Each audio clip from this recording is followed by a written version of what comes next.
भगवान कृष्ण पर मणि चोरी का इल्जाम लगा। ये तुमने भागवत जी में घड़ा सुना, खूब सुना। अब आज भी सुन लो, जितने लोग हैं यहाँ पर लगभग मेरे हिसाब से तो बाबा की कृपा से आज प्रशासन के लोग कह रहे थे कम से कम 5 लाख से ज्यादा पब्लिक यहाँ पर भरी हुई है।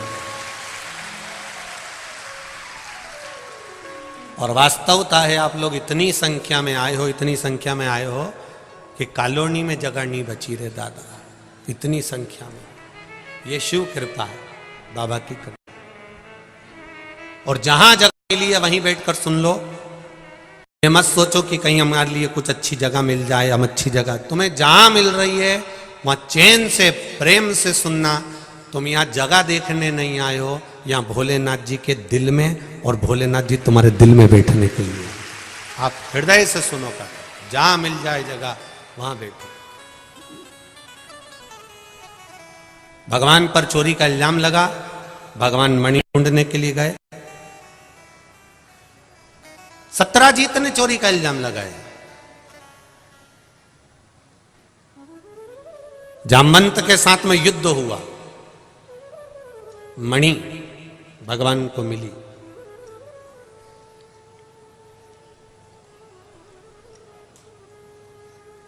मणि भगवान को मिली। ऐसा नहीं है कि मणि नहीं मिली। जामवंत ने हाथ जोड़कर कहा, प्रभु मैं मणि तो दे दूंगा, पर मेरा एक निवेदन है, मेरी बेटी जामवंती से आप विवाह कर लो। भगवान ने पूछा, तुम्हारी बेटी जामवंती कैसी लगती है?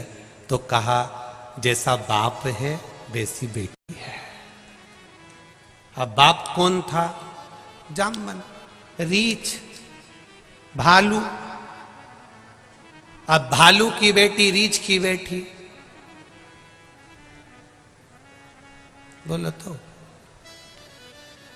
अब रीछ की बेटी कोई हीरोइन तो होगी नहीं, अब रीछ की बेटी भी रीछड़ी ही होगी। अपने यहां तो सीधे कहते हैं बकरा बकरी की छोरी बकरी, ऊंट की ऊंटनी। अपन बोले कि नहीं बोले, साधारण साधारण भाषा में अपन लोग कह देते। अब रीछ की बेटी, जामवंत की बेटी, जामवंती। भगवान ने कहा तुम्हारी बेटी कैसी है?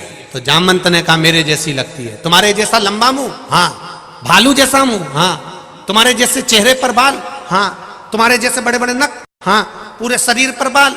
हाँ। ऐसी कैसी है? मेरे को देख लो और मेरी बेटी को देख लो। अब राम अवतार में तुमने भले कृष्ण अवतार में जामवंत को नहीं देखा हो, पर राम अवतार में तो जामवंत को देखा होगा। जामवंत को देख लो और जामवंत की बेटी को देख लो, एक जैसे लगते थे। भगवान कृष्ण ने मन में सोचा, बताओ लड़की से विवाह कर रहा है, कम से कम देख तो लेता कि दूल्हा कितना सुंदर है। और दुल्हन ऐसी दे रहा है, रीछ की छोरी रीछड़ी। ये जामवंत अपनी बेटी से विवाह कर रहा है। प्रभु कुछ भी करो पर मेरी बेटी को, तुमने राम अवतार में मैंने कहा था आपसे कि मेरी बेटी से आप विवाह कर लीजिए। आपने कहा था एक पत्नी व्रत का पालन कर रहा हूं मैं, दूसरा विवाह नहीं कर सकता। आपने कहा था अगला अवतार होगा तब मैं तुम्हारी बेटी से विवाह करूंगा, इसलिए विवाह तो करना पड़ेगा। भगवान कृष्ण ने मन में सोचा, राम अवतार में वचन दे दिया था, हमने देखा नहीं था। अगर हम देख लेते तो उसी अवतार में हम मना कर जाते कि हम विवाह नहीं करेंगे। विवाह तो करना पड़ेगा। बुलाओ जामवंती को। द्वारकाधीश ने बुलवाया जामवंती को। जामवंती सामने खड़ी थी, बिल्कुल रीछ जैसा मुंह, लंबे लंबे बाल, नख, शरीर पे बाल ही बाल। जामवंती हाथ जोड़कर कहती है, मुझसे विवाह कर लो। भगवान कहते हैं मैं तुमसे विवाह तो कर लूंगा, पर शर्त एक है। क्या? जब तक मैं नहीं बोलूंगा तब तक तुम किसी को मुंह नहीं दिखाओगी। तुम अपना शरीर का एक नख भी नहीं दिखना चाहिए तुम्हारे शरीर का। जो आज्ञा प्रभु, बस शादी कर लो। भगवान ने जामवंती से विवाह कर लिया। उसको लेकर द्वारका जी चले गए। द्वारका जी में गए तो रुक्मणी को सूचना मिली कि भगवान आए हैं और किसी से शादी कर कर आए हैं। रुक्मणी के हृदय में आग लग गई। मेरे स्वामी और दूसरी को लिया। रुक्मणी जी आई, भगवान की आरती उतारी, आरती उतार कर भगवान से पूछा ये कौन है? भगवान के मेरी अर्धांगिनी, मेरी पत्नी। रुक्मणी जी बोली मैं थी तो सदी। भगवान बोले गिफ्ट में मिली है। तो गिफ्ट में मिलेगा तो कुछ भी उठा लाओगे। भगवान बोले लड़के वालों से पूछो, जब बारात में 5,000 रुपए की भंगार जैसी अलमारी मिलती है, 10,000 रुपए की गाड़ी करके लेके आना पड़ता है। ये भी तो लेकर आते हैं। जो अलमारी किसी काम की नहीं, घर ले जाते 25 जगह से तुझ गई, उसका कांच तक फूट गया तो 10,000 रुपए की गाड़ी करके घर ले गया। तो हम इसको कैसे छोड़ जाते? तो इतना घूंघट क्यों करके रखा है? भगवान बोले वो बहुत सुंदर है। पांव का नख तक नहीं दिख रहा था, इतनी पूरे शरीर को ढक के। मेरे हिसाब से सबसे पहला लॉन्ग लहंगा जामवंती ने पहना था। तो सबसे लंबा लहंगा होता है ना, लॉन्ग लहंगा, वो जामवंती ने पहना था। बहुत पांव का नख तक नहीं दिखे, शरीर पूरा ढका हुआ। रुक्मणी जी ने पूछा ये इतना घूंघट क्यों रही है? भगवान बोले बहुत सुंदर है, मुझसे ज्यादा सुंदर है। भगवान बोले तू तो कुछ नहीं लगे उसके आगे, कितनी सुंदर है वो। रुक्मणी जी ने थाली नीचे रखी, पल्लू को उठाकर देखने लगी। जामवंती ने पल्लू पकड़ कर रखा था, क्योंकि द्वारिकाधीश ने कहा था चेहरा मत दिखाना। पकड़ कर रखा। रुक्मणी जी कह रही है मुझे मुंह को दिखने दे। जामवंती ने मुंह हिला दिया। भगवान ने कहा था बात भी मत करना, बस मुंह हिलाया। अरे मुंह तो दिखा, मुख तो दिखा। रुक्मणी को आ गया गुस्सा, इतना अहंकार सुंदरता पे। हाथ में जल लिया रुक्मणी जी ने, श्राप दे दिया। ए जामवंती, मैं तुझे श्राप देती हूं कि जितनी सुंदर मैं हूं बस उतनी सुंदर रह जा।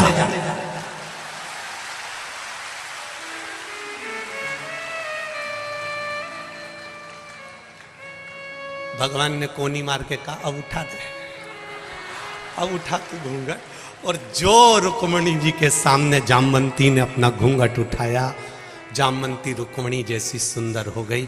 भगवान के चरण पकड़ लिए कि तू चमक से दूर रहता है पर कंकर को भी चमकदार बना देता है। तू है वो मेरा परमात्मा है, वो मेरा द्वारिकानाथ, मेरा भोलेनाथ, मेरा विश्वनाथ, मेरा गोवर्धननाथ, मेरा शिव, मेरा राम, मेरा कृष्ण है, जो कंकर को भी चमकाकर हीरा बना देता है। एक साधारण से घोड़े पर से उठाकर उसको भी कहीं ऊंचे सिंहासन पर बिठा देता है। और ये तो मेरा शंकर है, जो चमक से मतलब नहीं रखता, वो केवल तुम्हारे हृदय से मतलब रखता है। आप दिल से एक बार भगवान के हो जाओ, वो तुम्हें कब चमका देगा, किस तरह से चमकाएगा, वो ही जान सकता है, उसके सिवा कोई नहीं। एक पत्र आया, पत्र एक तो बहुत सारे जी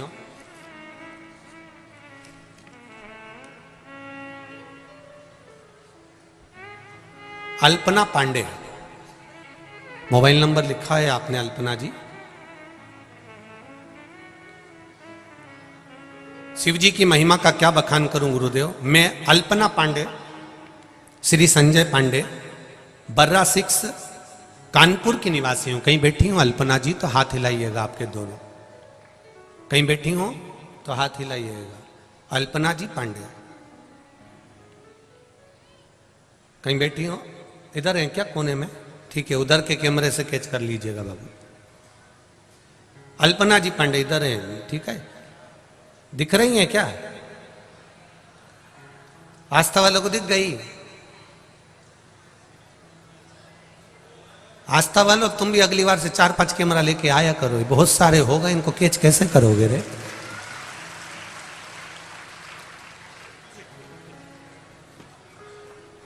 अल्पना जी पांडे, मैं अल्पना पांडे, श्री संजय पांडे, बर्रा 6 कानपुर की निवासी हूँ। शिव जी की कृपा का क्या बखान करूँ गुरुदेव, मैं क्या वर्णन करूँ गुरुजी। मेरे पति बहुत पहले से ही हृदय रक्तचाप एवं शुगर से, मधुमेह से रोगी थे, परंतु अचानक इस वर्ष मई के महीने में उनकी तबीयत बहुत खराब हो गई। तो मैंने तुरंत डॉक्टर को दिखाया, तो उन्होंने किडनी की जांच करवाने के लिए बोला। जांच करवाने पर रिपोर्ट में किडनी में एक किडनी 100% तक खराब हो गई और दूसरी किडनी 70% खराब हो गई। हम बहुत परेशान हुए तथा उन्हें तुरंत एडमिट करवाया तथा इलाज शुरू किया। तब भी उनकी तबीयत रिपोर्ट कोई सुधार नहीं हुआ। तत्पश्चात मेरी छोटी बहन ने मुझे शिव पुराण सुनने का बोला, पशुपतिनाथ का व्रत करने के लिए बोला। मेरी छोटी बहन सीहोर गई और वहां से कंकर लाकर दिया, क्योंकि आप कहते हैं कंकर शंकर है सीहोर का। कुबरेश्वर बाबा का कंकर शंकर लेकर आई। उस कंकर को ही हम रुद्राक्ष मानकर उसको जल में गलाते और शिव जी को मानकर वो पानी शंकर जी का आनंद लेकर हम हमारे पति को थोड़ा सा दे देते। गुरुजी उनकी बात मानकर आज भी रुद्राक्ष के जल को में पीते हैं वो, और उनके साथ मैंने एक लोटा जल बेलपत्री शिव जी को चढ़ाना प्रारंभ कर दिया। बाबा की कृपा से बेलपत्री भी ग्रहण कराती हूँ, शिव जी का जल भी उनको देती हूँ। श्री शिवाय नमस्तुभ्यम का जाप किया। पहले दिन जैसे मैंने पशुपति व्रत रखा और उसी दिन उनकी चौथी रिपोर्ट आई, जिसमें उनकी बाबा की कृपा से एक किडनी जो 100% तक डैमेज थी वो पूरी ठीक हो चुकी थी, और दूसरी किडनी जिसको डॉक्टर कह रहे थे कि ये 70% काम कर रही है, अब वो 75% ठीक हो चुकी है। ये शिव की कृपा है। ये पता बैठिए, अल्पना जी पांडे जी बैठिए। श्री शिवाय नमस्ते। तेरी कृपा बिना न हिले एक भी लेते हैं श्वास, तेरी कृपा से भगवान शिव का गुणगान करिए, भगवान शिव का भजन करिए। आप उसकी भक्ति में जितना डूबेंगे वो आपको पकड़ लेगा, आपका हाथ पकड़कर तार देगा। दुनिया कितनी भी चमक दिखाए, चमक की ओर ना जाकर भगवान का पथ पकड़िए। और जिसने भगवान का पथ पकड़ लिया, जिसने भगवान की शरणागति पकड़ ली, जिसने भगवान के चरण पकड़ लिए, फिर उसको किसी के चरण पकड़ने की जरूरत नहीं पड़ी। एक का चरण अगर पकड़ा है तो फिर किसी की भी जरूरत हमें नहीं पड़ी। शंभु शरणे मांगो घड़ी रे घड़ी दुख काटो, दया करी दर्शन आपो, दया करी दर्शन। आप भगवान की भक्ति की ओर, भगवान के चरणारविंद की ओर, भगवान के रस तत्व की ओर जाओ। वही कितना भी